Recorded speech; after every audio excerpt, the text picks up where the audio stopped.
The story takes place in a prestigious high school nestled in an affluent suburban neighborhood, known for its rigorous academic curriculum and active extracurricular programs. The school has earned a reputation for high moral standards, with students expected to adhere to ethical behavior both in and outside the classroom. Despite its outward appearance of prestige, the school's environment hides dark secrets beneath its polished surface. Sophia had always been an outstanding student, but her home life was a different story.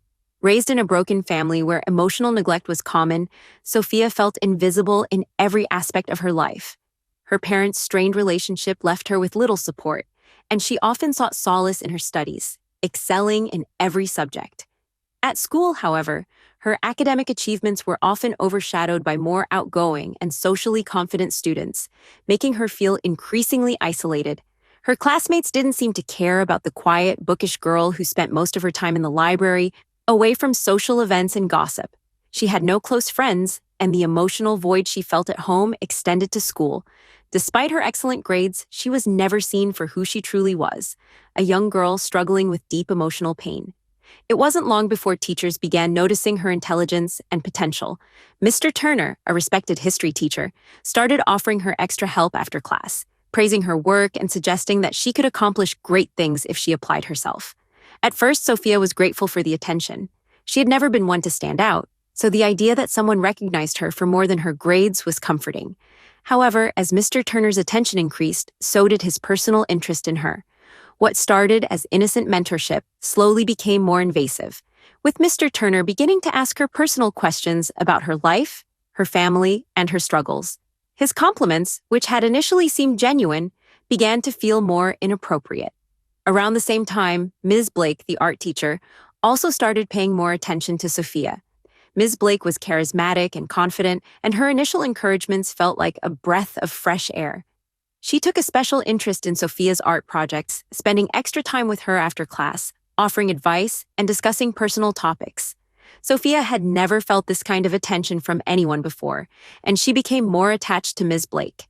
However, it didn't take long for Ms. Blake's caring nature to slip into emotional manipulation. She began to make suggestive comments, telling Sophia how beautiful and special she was, and Sophia couldn't help but feel conflicted about the attention. While it was flattering, it was also becoming overwhelming. Similarly, Mr. Grant, the PE teacher, had his eyes on Sophia.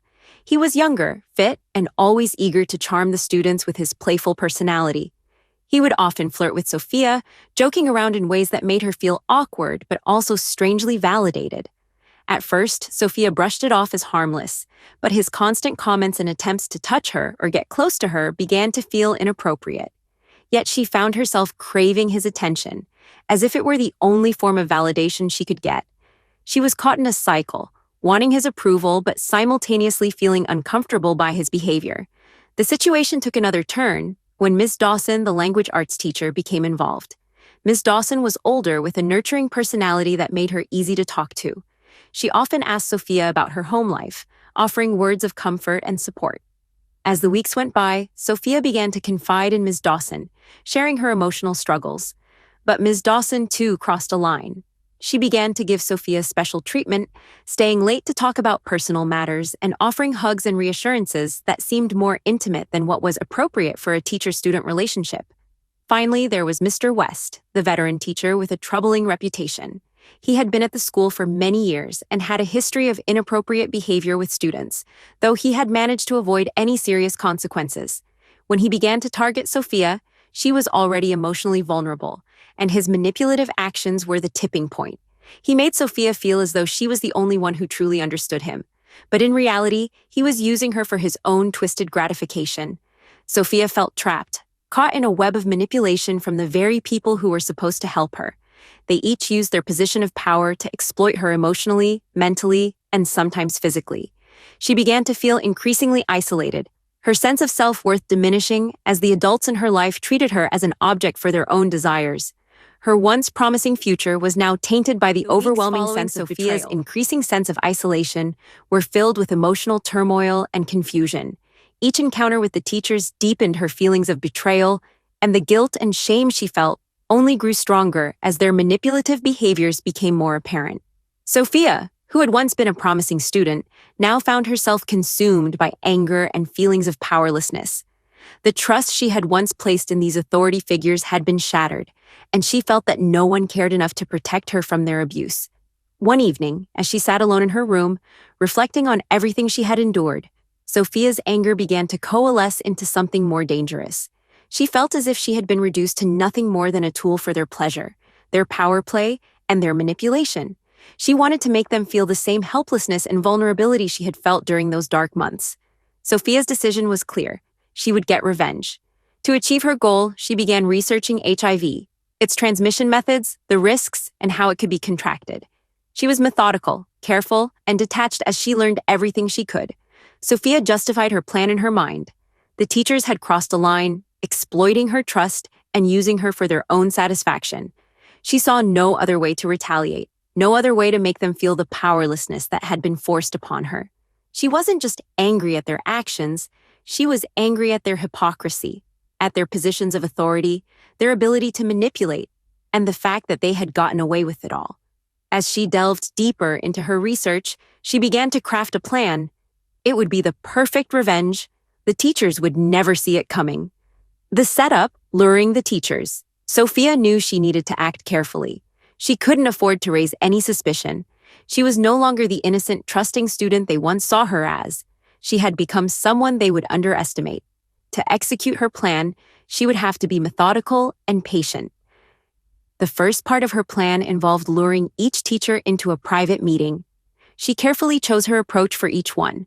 With Mr. Turner, she used the emotional connection they had developed under the guise of needing additional help with her college applications.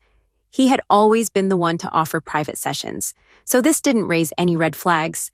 She convinced him that she needed to talk more deeply about her future and life choices.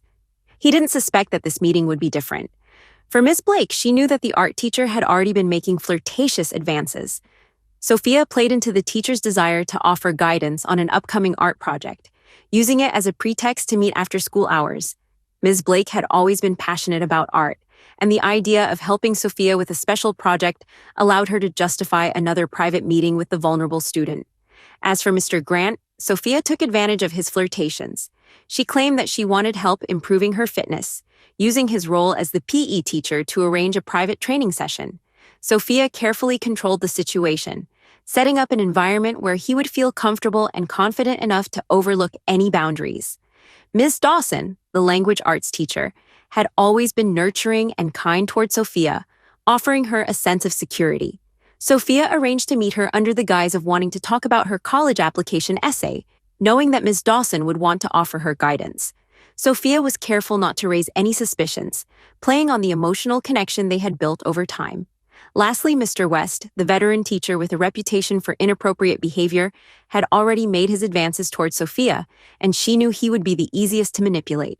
She contacted him, asking for advice on her future plans and the possibility of independent study. Mr. West had always been willing to help, and he was eager to have a private discussion with her. Sophia knew that if she played her cards right, each of these teachers would fall into her trap. They had all shown interest in her before, and, like clockwork, they would be lured into meetings they assumed would be professional, completely unaware that Sophia had a different agenda. Ensuring the teachers don't suspect anything. Each encounter was carefully crafted to avoid raising suspicion. Sophia maintained a calm, composed demeanor throughout. She never gave any indication of what was about to happen. She remained emotionally distant, even though her mind was consumed with the task at hand. The teachers, despite their prior behavior, trusted her. She was the perfect student after all, and that trust made them blind to the potential dangers of their actions.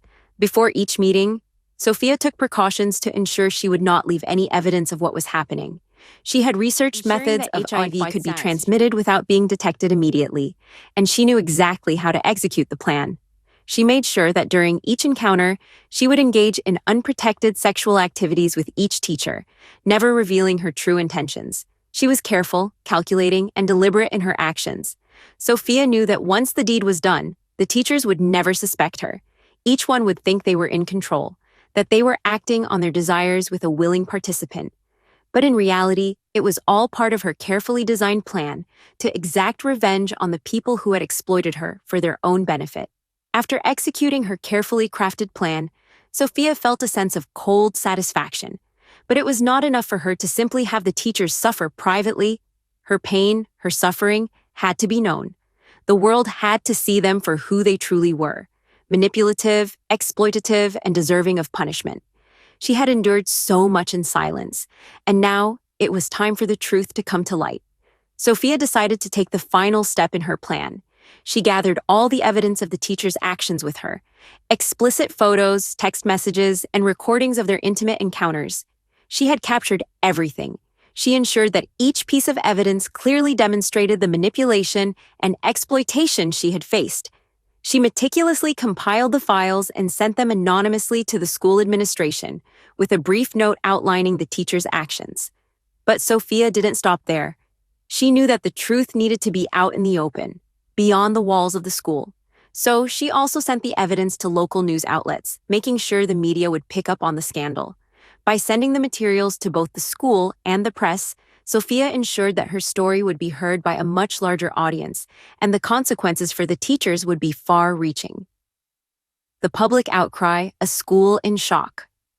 It didn't take long for the school administration to be hit with the shocking revelations. The principal, upon receiving the anonymous email with the evidence, immediately launched an internal investigation. The teachers involved were placed on immediate suspension, and rumors began to spread quickly among students and staff. The news sent a wave of shock and disbelief through the school community. Parents were enraged. The students, many of whom had respected and looked up to the teachers, were devastated. The betrayal was so severe that it left everyone stunned, unable to comprehend how 5 trusted educators had crossed such significant boundaries. As the details of the scandal leaked, parents started pulling their children out of the school, demanding answers. Students began gossiping in the halls, some feeling betrayed by the teachers they once admired, while others struggled to come to terms with the complexity of the situation. Teachers who had not been involved found themselves under scrutiny, questioned by their colleagues and administrators about their own actions and integrity. The entire educational institution was shaken to its core. Law enforcement was brought in to investigate the teachers' actions, with criminal charges likely to follow. But the damage had already been done. The school, once a place of prestige and academic excellence, had now become the center of a scandal that would tarnish its reputation for years to come. The media storm. The public divide. As news outlets began covering the story, the scandal quickly became one of the most talked about events in the city. The media coverage was relentless, with local newspapers and TV stations running headlines that focused on the shocking nature of the affair. The story captivated the public's attention, and debates raged about the ethics of Sophia's revenge. Was she a victim of gross manipulation, seeking justice, or was she a vengeful individual who went too far? The media presented Sophia as a victim who had been taken advantage of by authority figures who were supposed to protect her. Some members of the public expressed sympathy for her, understanding the emotional toll and psychological manipulation she had endured. They believed her actions were a form of justice, a way for her to regain control over the situation and expose the truth. On the other hand, many others criticized Sophia's decision, arguing that her actions were reckless and that she had gone too far. Some even questioned her motives, suggesting that she was driven by anger rather than a desire for justice. The debate was fierce, and opinions were divided. The teachers' reputations, once built on years of trust and respect, were now in ruins. The media sensationalized their involvement, and their personal lives were dragged into the public eye, further fueling the consequences. As investigations into the teachers' actions continued, the public's view of the situation only became more polarized.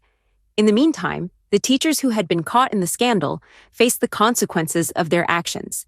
Mr. Turner, Ms. Blake, Mr. Grant, Ms. Dawson, and Mr. West, each of whom had once held positions of power and respect in the school, were now facing potential criminal charges. Their careers were ruined, their professional integrity shattered. In the eyes of the public, they were no longer the trusted educators they had once been. They were predators. Sophia, meanwhile, found herself at the center of a storm that she had unleashed. The media's portrayal of her as both a victim and a vengeful figure caused her to grapple with the aftermath of her actions. She had achieved the exposure she wanted, but at what cost? The emotional weight of the consequences weighed heavily on her, but she remained resolute. She had achieved what she set out to do. She had forced the world to acknowledge the manipulation, the abuse, and the betrayal she had faced. Whether or not the world would ever truly understand her reasoning was another matter entirely. The media frenzy that had enveloped Sophia's life finally led to the inevitable: her arrest. The police, acting on the charges brought against her, arrived at her home one early morning and took her into custody. The charges were serious: exposing others to a dangerous disease and multiple counts of sexual misconduct.